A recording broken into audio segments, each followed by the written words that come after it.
Transport of food and other substances.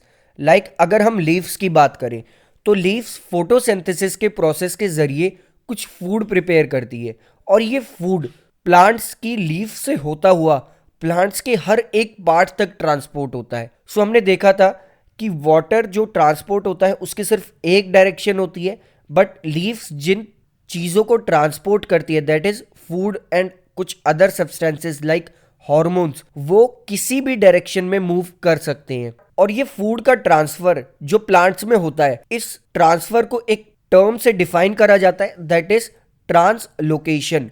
Translocation सिर्फ food का transfer होता है from one part of the plant to another part, और इस ट्रांसलोकेशन को परफॉर्म करता है प्लांट में एक special tissue that is phloem.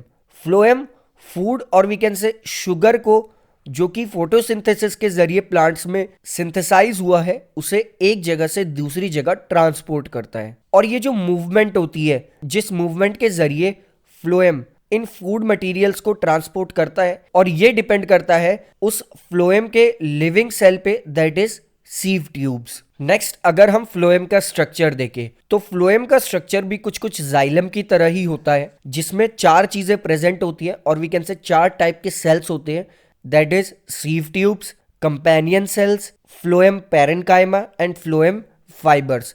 Phloem में सभी सेल्स लिविंग होते हैं सिर्फ एक सेल को छोड़ के दैट इज फ्लोएम फाइबर्स, जो कि फ्लोएम में नॉन लिविंग सेल होता है और we can say dead cell होता है। फ्लोएम फाइबर का फंक्शन होता है फ्लोएम को स्ट्रेंथ प्रोवाइड करवाना। इसके बाद पैरेन्काइमा का फंक्शन होता है फूड को स्टोर करना। बट यहाँ पर ट्रांसपोर्टेशन में दो मेन टाइप के सेल्स फंक्शन करते हैं that is sieve tubes and companion cells, और ये दोनों ही लिविंग सेल्स होते हैं। अगर हम फ्लोएम के स्ट्रक्चर को देखें तो फ्लोएम जनरली सीव ट्यूब से बना होता है, जिसमें एक सीव ट्यूब का स्ट्रक्चर कुछ इस तरह का होता है। सीव ट्यूब के पास साइटोप्लाज्म तो होता है बट यहाँ पर कोई न्यूक्लियस नहीं होता, और इनमें सेल वॉल होती है बट वो लिग्निन से नहीं बनी होती। यहाँ पर सीव प्लेट्स होती हैं like this, plus sieve tubes के साइड में एक सेकेंड सेल होता है जिसे कहा जाता है कंपेनियन सेल्स, जिसके अंदर बहुत ज्यादा डेंस साइटोप्लाज्म होता है प्लस एक न्यूक्लियस होता है। सीव ट्यूब्स एक ऐसी ट्यूब है जहां से फूड ट्रांसपोर्ट होकर जाना होता है, और वी कैन से जहां से फूड ट्रांसलोकेशन के वक्त मूव करता है। सो इसमें सिर्फ साइटोप्लाज्म होता है, दैट्स वाई इसमें कोई न्यूक्लियस नहीं होता।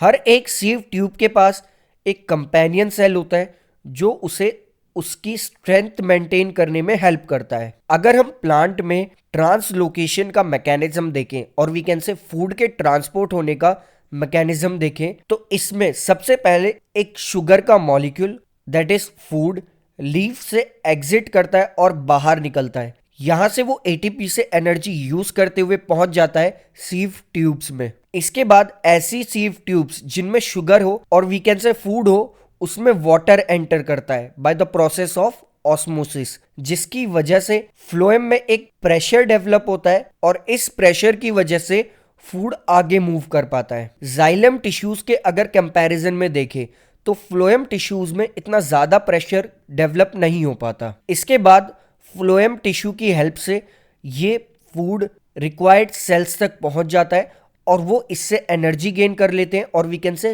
रेस्पिरेशन करते हैं। सो ये था जाइलम और फ्लोएम के through water, minerals and food का ट्रांसपोर्टेशन।